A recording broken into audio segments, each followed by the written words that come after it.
Assalamualaikum warahmatullahi wabarakatuh. Halo teman-teman, kali ini saya akan menjelaskan mengenai materi tentang evaluasi kurikulum. Apa sih itu evaluasi kurikulum? Evaluasi kurikulum merupakan salah satu komponen kurikulum yang perlu dikuasai oleh guru sebagai pelaksana kurikulum. Pada pembahasan kali ini, kita akan mempelajari 4 pembahasan mengenai evaluasi kurikulum. Yang pertama, mengenai tujuan evaluasi kurikulum. Yang kedua, model evaluasi. Yang ketiga, tentang penjelasan model. Dan yang keempat, model yang disarankan seperti apa. Oke, selanjutnya mengenai tujuan evaluasi kurikulum. Ada beberapa keperluan yang harus dipersiapkan dalam proses pengembangan kurikulum melalui tujuan ini, yaitu antara lain yang pertama, perbaikan program. Peranan yang sangat penting karena bersifat konstruktif pada perbaikan program ini. Konstruktif ini dalam artian informasi hasil evaluasi dijadikan input perbaikan dalam program kurikulum yang sedang dikembangkan. Untuk yang kedua, untuk selanjutnya yang kedua yakni dari pertanggungjawaban dari berbagai pihak. Berbagai pihak di sini yaitu antara lain terdiri dari pemerintah, masyarakat, orang tua, serta petugas pendidikan. Selain itu ada juga pertanggungjawaban sosial, ekonomi, dan moral. Tujuannya untuk apa? Untuk mengetahui kelebihan dan kekurangan kurikulum yang akan kita evaluasi. Dan yang ketiga, penentuan tindak lanjut hasil pengembangan. Berupa jawaban-jawaban atas pertanyaan-pertanyaan yang berkaitan dengan permasalahan kurikulum tersebut. Biasanya, dalam penentuan tindak lanjut ini berisi tentang kondisi, cara, ataupun strategi yang akan digunakan. Selanjutnya yakni mengenai beberapa model evaluasi. Konsep atau model evaluasi ini dibagi menjadi 4. Ada model measurement, ada congruence, ada illumination, serta ada educational system evaluation. Untuk penjelasan measurement, yaitu pengukuran hasil belajar melalui kognitif dan objektif yang dapat dilakukan. Kita melakukan pengukuran tes secara objektif sesuai pemikiran siswa yang dapat dibakukan. Untuk yang kedua, congruence, yaitu pemeriksaan kesesuaian hasil belajar melalui pendekatan. Dan yang ketiga yaitu illumination, yaitu penerangan yang didasarkan atas pertimbangan. Yang terakhir yaitu educational system evaluation, yaitu membandingkan setiap dimensi program untuk mengetahui hasil evaluasi itu seperti apa. Selanjutnya, ini ada keterangan mengenai beberapa konsep atau model evaluasi. Tadi untuk pengertiannya sudah dijelaskan satu persatu. Untuk objek measurement, itu hasil belajar siswa itu terutama pada aspek kognitif.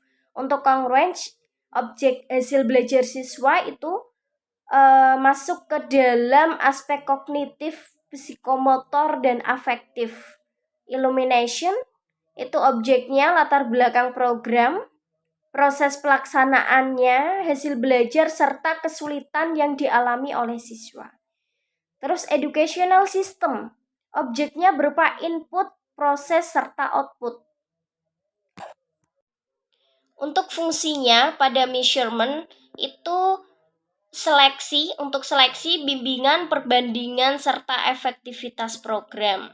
Untuk caranya bagaimana? Yaitu membandingkan kedudukan siswa dalam kelompok, membandingkan hasil belajar antar kelompok, serta kuantitatif dengan tes tertulis.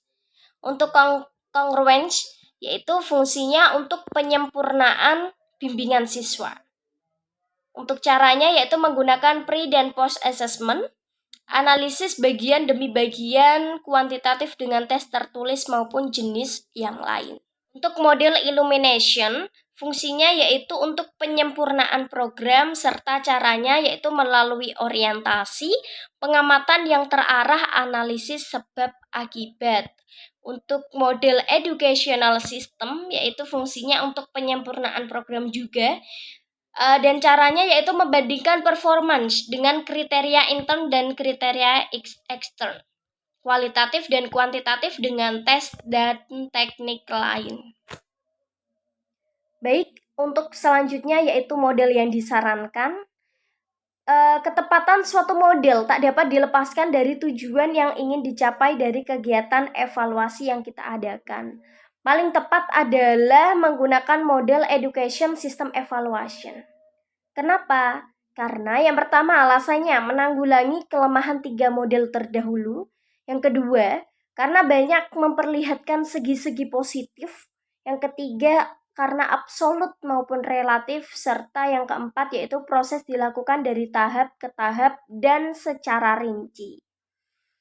Nah, penerapan dari berbagai model ini terlepas dari kenyataan tersebut, untuk mencapai tujuan evaluasi yang bersifat khusus, ketiga model yang lain juga masih dapat memberikan sumbangan. Seperti model measurement, itu untuk keperluan seleksi dan klasifikasi siswa, serta membandingkan efektivitas kurikulum yang baru dengan kurikulum yang ada. Begitupun dengan model congruence, untuk mengkaji efektivitas pembelajaran yang telah dilakukan dan untuk menetapkan tingkat penguasaan siswa terhadap tujuan-tujuan pembelajaran. Sedangkan pada model illumination, bila kita ingin memperoleh gambaran yang lebih mendalam tentang proses pelaksanaan kurikulum beserta faktor-faktor yang mempengaruhinya. Begitu. Selanjutnya yaitu mengenai penerapan dari berbagai model. Di sini saya melihat pada kurikulum 2013. Di sini saya melihatnya pada kurikulum 2013 itu tujuannya adalah untuk pembentukan karakter siswa. Di sini siswa dituntut lebih aktif daripada guru. Terima kasih, itu tadi penjelasan singkat dari saya. Mohon maaf apabila ada kesalahan. Wassalamualaikum warahmatullahi wabarakatuh.